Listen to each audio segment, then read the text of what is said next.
Kita duduk dulu. Assalamualaikum warahmatullahi wabarakatuh. Waalaikumsalam warahmatullahi wabarakatuh. Bagaimana kabar kalian hari ini? Baik. Alhamdulillah. Dan tidak masuk ya rupanya ya. Ini anak dua. Siapa ini yang duduk di depan? Yoga. Sama Yo. Yo. Sakit kenapa ini, Le?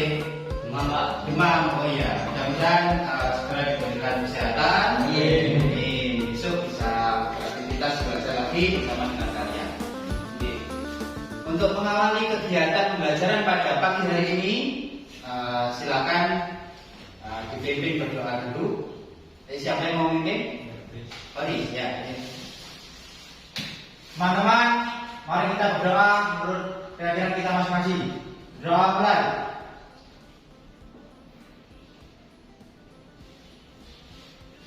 Berdoa selesai.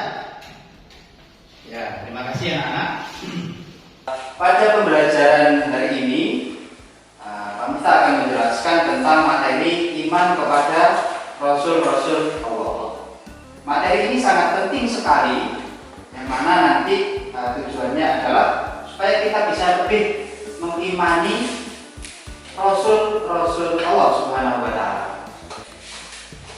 Sebelum itu anak-anak, menjelaskan lebih jauh atau belajar lebih jauh tentang iman kepada Rasul-Rasul Allah. Pada pertemuan kemarin kita sudah belajar tentang pergaulan bebas dan zina, menjauhi pergaulan bebas dan zina. Ada yang masih ingat apa yang dinamakan dengan pergaulan bebas itu? Apa, Bindi? Bergaul dengan lawan jenis, Pak, di tempat tertentu. Di tempat tertentu ya? Berduaan atau bersama orang lain? Ya, berduaan, Pak. Berduaan ya. Itu kita harus menjauhi ya. Tidak boleh seperti itu ya. Ada yang lain? Kayak pergaulan bebas ini seperti apa? Pacaran. Apa? Oke, selanjutnya anak-anak, yaitu tujuan pembelajaran pada materi iman kepada Rasul-Rasul Allah Subhanahu wa Ta'ala.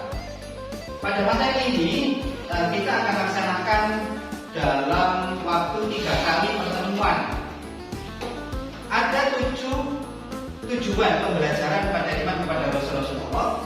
Ada iman, arti iman kepada Rasul-Rasul Allah, kemudian menelaah kandungan dari Nabi, kemudian menguraikan makna iman kepada Rasul-Rasul Allah, kemudian mengkategorikan perilaku yang mencerminkan iman kepada Rasulullah, menyimpulkan keterkaitan antara iman kepada Rasulullah dengan perilaku saling tolong-menolong dengan benar dan penuh tanggung jawab, kemudian menyajikan paparan tentang tanda-tanda hikmah manfaat beriman kepada Rasul-Rasul dengan penuh tanggung jawab, kemudian menyajikan paparan keterkaitan antara iman kepada Rasulullah dengan perilaku saling tolong-menolong dengan benar dan penuh tanggung jawab. Nah, 3 pertemuan ke depan Pak Miftah akan membagi tujuan ini. Tujuan yang pertama, kedua, dan ketiga itu adalah pada pertemuan kali ini. Kemudian pertemuan berikutnya atau pertemuan kedua yaitu tujuan yang nomor 4, nomor 5, dan juga nomor 6. Selanjutnya alur kegiatan pembelajaran pada pagi hari ini adalah yang pertama, Pak Miftah nanti akan menayangkan sebuah berita dan juga video tentang seseorang yang mengaku telah mendapatkan wahyu dari malaikat Jibril. Ada yang paham nggak maksudnya Pak Miftah apa kira-kira? Ada orang yang mengaku mendapatkan wahyu dari malaikat Jibril. Berarti orang tersebut mengaku sebagai nabi. Ya. Padahal Rasul yang terakhir diutus oleh Allah adalah Nabi Muhammad. Lah Nabi abada. Tidak ada lagi nabi atau utusan setelah diutusnya Nabi Muhammad. Sampai hari kiamat nanti tidak ada. Jadi lagi esok-esok raihan kok orang aku mendapatkan wahyu dari Nyirok itu. Ini gagal paham ini. Makanya kita harus benar-benar memahami tentang materi ini, tentang ilmu kita beriman kepada Rasul-Rasul Allah. Setelah sampean nanti kalian semuanya nanti mengamati materi video tersebut dan juga gambar. Selanjutnya saya akan membacakan dalil tentang iman kepada Rasul-Rasul Allah. Kemudian saya jelaskan tentang definisi dari iman kepada Rasul-Rasul Allah. Di berikutnya kalian berpasangan dengan teman kalian yang satu bangku. Nah, di sini kebetulan yang masuk ada sekitar 20 orang. Nah, berarti satu bangku ini kelompok 1, kelompok 2, kelompok 3 nanti akan saya urut kelompoknya. Kalian berpasangan, kalian berdiskusi dan juga memberikan tanggapan, memberikan materi, menjelaskan materi kepada teman duduk kalian di samping kalian itu. Jadi dijelaskan. Kalau misalnya Pinky tidak bisa baca Al-Quran, yang ngajari adalah Yanto. Yang dilayani gue dari ya. Ya. Jadi Yanto memberikan cara membaca Al-Quran kepada Windy dengan baik. Windy mengikuti, begitu juga sebaliknya sampai bisa. Nah, setelah itu kelompok lain juga seperti itu. Lihat, lagi Nugraha, siapa Natal tidak bisa baca Al-Quran, saya ngajari Rehan. Kebalikannya, Rehan masih tidak bisa bacanya, yang ngajari Natal. Sama-sama ada lancar ya Pak. Nah, ya, kalau sama-sama tidak lancar, nanti Pak Miftah akan memasangkan kalian dengan yang belum bisa dengan yang sudah bisa. Dengan yang sudah mahir dengan yang tidak begitu mahir. Ya. Akan tak pasangkan nanti ya. Ya. Oke. Ya. Nah, setelah itu nanti kalian akan mempresentasikan langsung saja di tempat duduk kalian. Cara membaca dan juga pemahaman tentang materi iman kepada Rasul Allah, yaitu di tahap definisi iman kepada Rasul Allah Subhanahu wa taala. Nah, itulah urutan atau runtutan kegiatan pembelajaran pada pagi hari ini. Dan nanti di akhir pembelajaran kita akan menyimpulkan definisi dari iman kepada Rasul Allah dan juga dalil iman kepada Rasul Allah Subhanahu wa taala. Ada pertanyaan anak-anak sebelum kita lanjutkan? Angkat tangan. Samsul, paham ya? Apa yang akan kita laksanakan pada pertemuan kali ini? Paham ya? Oke anak-anak, kita masuki kegiatan inti yaitu cermati gambar dan video berikut ini. Silakan dicermati yang pertama yaitu video. Bisa kalian dengarkan.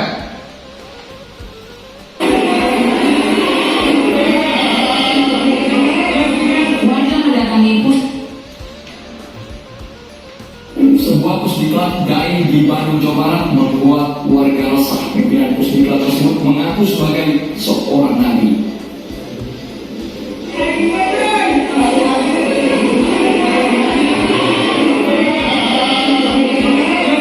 Warga mendatangi pusat pendidikan dan pelatihan atau pusdiklat DAI di Cijaura, Buah Batu, Bandung. Mereka menuntut agar pusdiklat dibubarkan karena pimpinan pusdiklat DAI itu Abdul Rashid mengaku sebagai seorang nabi. Polisi menangkap Abdul Rashid dan sejumlah pengurus lainnya.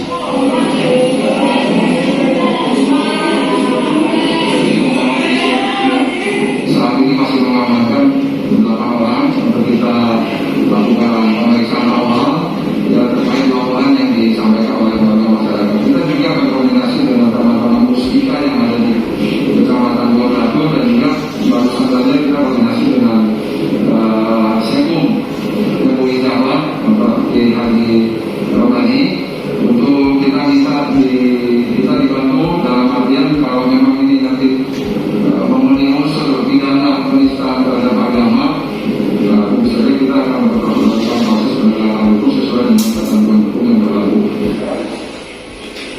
Menurut keterangan yang diperoleh Polrestabes Bandung, kegiatan pusdiklat DAI pimpinan Abdul Rashid sudah beroperasi sejak tahun 2017. Dari Bandung, Jawa Barat, John Hendra, TV One. Nah, oke anak-anak, apa yang bisa kalian pahami dari video tersebut tentang munculnya seorang nabi palsu yang menerima wahyu dari malaikat Jibril? Apa? Ayo ngomong lagi banget. Ayo Win, gimana? Gak mungkin no. Oh, bahasa Indonesia, banget. Pak, gimana? Gak mungkin ada Pak. Maksudnya gimana? Tidak mungkin ada. Kan Nabi terakhir itu Nabi Muhammad Pak. Nabi terakhir itu adalah Nabi Muhammad. Yang lain, apa yang didapat dari video ini? Ini kan sebuah masalah yang harus kita pecahkan bersama-sama. Artinya bagaimana seseorang itu bisa memahami kalau setelah diutusnya Nabi Muhammad itu sudah pasti tidak akan ada Nabi lagi, tidak akan ada utusan lagi selain setelah diutusnya Nabi Muhammad. Oke, kita sudah paham. Kira-kira solusinya seperti apa? Supaya kita itu paham, kita dan orang sekeliling kita tidak mengaku-ngaku sebagai orang yang menerima wahyu lagi setelah Nabi Muhammad diutus. Kita harus mempelajari materi iman kepada Rasul-Rasul Allah dengan serius, dengan baik, dengan benar, sesuai dengan ajaran Ahlussunnah wal Jamaah. Di sini ada tabel tentang perbedaan dari Nabi dan Rasul. Ada yang bisa baca? Balik? Ya. Gimana? Nabi itu gimana? Rasul itu gimana? Apa perbedaan dari keduanya? Perbedaan Nabi dan Rasul yaitu kalau Nabi manusia pilihan yang diberi wahyu oleh Allah SWT untuk dirinya sendiri dan tidak mempunyai kewajiban untuk menyampaikan pada umatnya. Dan Rasul manusia pilihan Allah SWT yang diangkat sebagai utusan untuk menyampaikan firman-firmannya kepada umat manusia agar dijadikan pedoman hidup. Itu perbedaannya. Sekarang persamaannya apa antara Nabi dan Rasul? Persamaannya apa? Sama-sama mendapatkan wahyu dari Allah. Perbedaannya? Kalau Nabi tidak perlu disampaikan ke orang lain. Kalau Rasul disampaikan ke orang wajib disampaikan kepada umatnya, kepada orang lain. Ya, itu. Oke, sudah. Berikutnya di sini adalah dasar hukum beriman kepada Rasul-Rasul Allah. Pak Miftah bacakan satu kali, kemudian Pak Miftah dikte sama semuanya untuk belajar membaca dalil iman kepada Rasul ini. Coba perhatikan. A'udzu billahi minasyaitonir rajim. Bismillahirrahmanirrahim. Ya ayyuhalladzina aminu billahi wa rasulihi wal kitab. Aminu billahi wa rasulihi wal kitabil ladzi nazzala ala rasulihi wal kitabil ladzi anzala min qabl. Wa man yakfur billahi wa malaikatihi wa kutubihi wa rusulihi wal yawmil akhir faqad dhalla dhalalan ba'ida. Definisi iman kepada Rasul-Rasul Allah Subhanahu wa taala itu apa?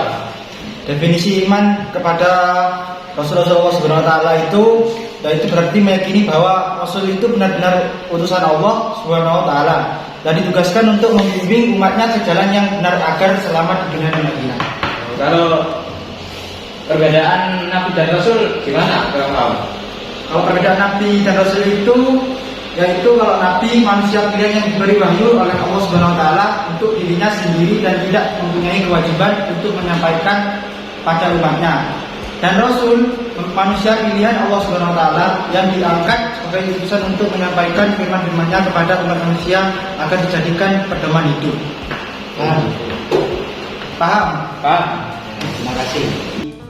Wal yaumil akhir wa qad dalla dalalan ba'ida. Bukan waqad dola, waqad dola.